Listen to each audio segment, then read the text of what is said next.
Hey guys, once again welcome back to my YouTube channel Medicure Buddy. Once again I'm back with a very important topic from exam point of view of community medicine, and that is ESI Act.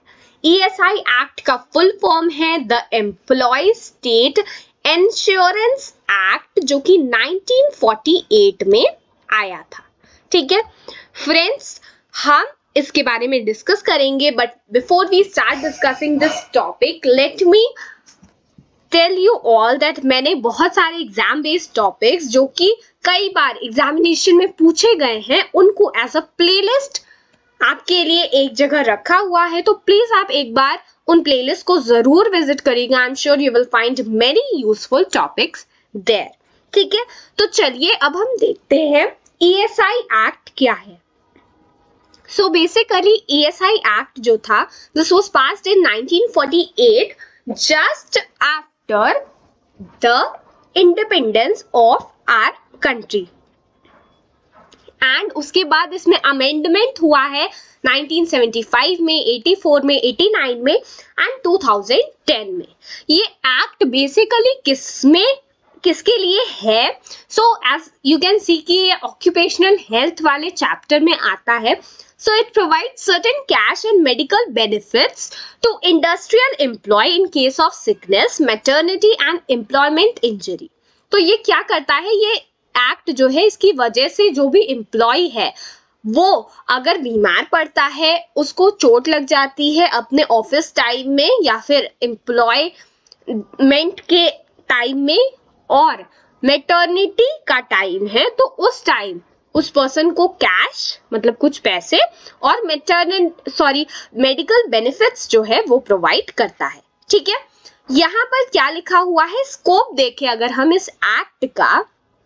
So basically अगर कोई factory है जिसमें 10 और more person employed है, ठीक है, excluding mines, railways and defence establishments, तो ESI जो अमेंडमेंट एक्ट है 1975 का, वो इन लोगों के अंडर आता है. ठीक है, मतलब ये लोग इसका फायदा उठा सकते हैं.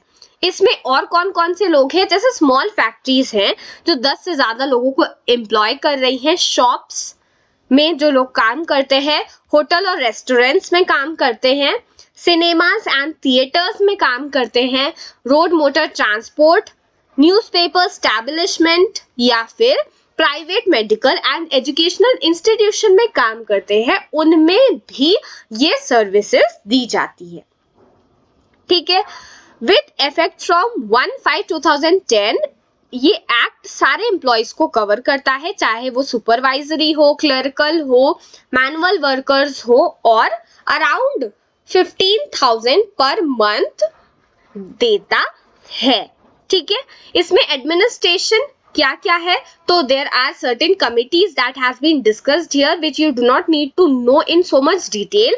अब हम आ जाते हैं फाइनेंस पे कि बेसिकली इसका फाइनेंस कौन करता है.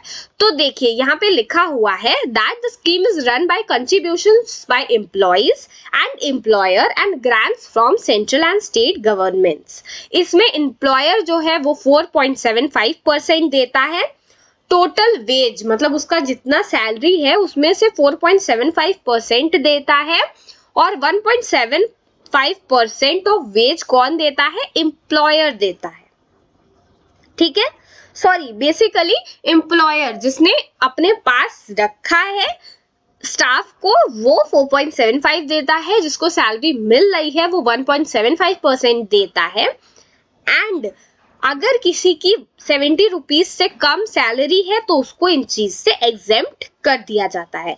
Mind you friends, these are the data of old text book. ठीक है, मैंने लेटेस्ट वर्जन जो पढ़ा था उसमें इट वाज मेंशन दैट 176 रुपए से जिसकी सैलरी कम होती है उसको एग्जेम्प्ट किया जाता है कि वो नहीं देगा पैसा. ठीक है, तो आप अपने जो भी पार्क टेक्स्ट बुक की वॉल्यूम है उसके हिसाब से जो भी नया एडिशन है उसको ये चीज चेक कर लीजिएगा. ठीक है, फिर 1/8 of total cost medical care का देता है और 7/8 ऑफ टोटल कॉस्ट जो है वो ईएसआई का कॉर्पोरेशन देता है। तो स्टेट गवर्नमेंट 1/8 पार्ट देता है और ईएसआई कॉर्पोरेशन कितना देता है, 7/8 पार्ट्स। अब हम देख लेते हैं कि बेनिफिट्स क्या मिलती है। ठीक है, तो फर्स्ट इज मेडिकल बेनिफिट, कि पर्सन जो है वो जाकर टेस्ट करा पाए, अपना इलाज करा पाए। नेक्स्ट है सिकनेस बेनिफिट, कभी वो बीमार पड़ गया तो उस टाइम के लिए है maternity benefits for female during pregnancy. Then disablement benefits, ये सारी चीजें डिटेल में टेक्स्ट बुक में मेंशन की गई हैं, आप जाके पढ़ोगे तो उसमें मेंशन किया गया है दैट डिसेबलमेंट, अगर कोई पर्सन डिसेबल हो जाता है ड्यूरिंग उसकी जॉब तो उसको ये बेनिफिट्स मिलते हैं। देन डिपेंडेंस बेनिफिट, अगर किसी की डेथ हो जाती है अनफॉर्चुनेटली तो उसके घर में जो भी उसके डिपेंडेंट लोग हैं उनको बेनिफिट्स दिए जाते हैं। नेक्स्ट इज फ्यूनरल एक्सपेंसेस, जो पर्सन है उसके फ्यूनरल के एक्सपेंसेस दिए जाते हैं। एंड रिहैबिलिटेशन, अगर कोई बहुत ज्यादा सीवियरली उसको फ्रैक्चर हो गया है या कुछ ऐसा हो गया है तो उससे रिहैबिलिटेट करने का अलाउंस भी दिया जाता है। ठीक है, so friends, this is it about today's session in which we have discussed the Employers State Insurance Act 1948। आपको इसको आराम से ऐसे याद रखना है दैट इंडिया जब आजाद हुई तो उसके बाद उन्होंने सबसे पहले अगले ही साल सोच लिया कि एम्प्लॉयज के लिए एक इंश्योरेंस एक्ट होना चाहिए। This is just for fun but yet ये आपको ईयर रिमेम्बर करने में हेल्प करेगा। ठीक है, so friends this is it. I hope आपको ये वीडियो पसंद आया होगा। अगर आपको कोई और डाउट हो तो आप मुझसे कमेंट सेक्शन में पूछ सकते हैं। इस वीडियो को लाइक करना, अपने फ्रेंड्स और बैचमेट्स के साथ शेयर करना बिल्कुल मत भूलिएगा। And please please please subscribe to Medicure buddy and hit the bell icon. मिलते हैं नेक्स्ट वीडियो में। Till then happy learning.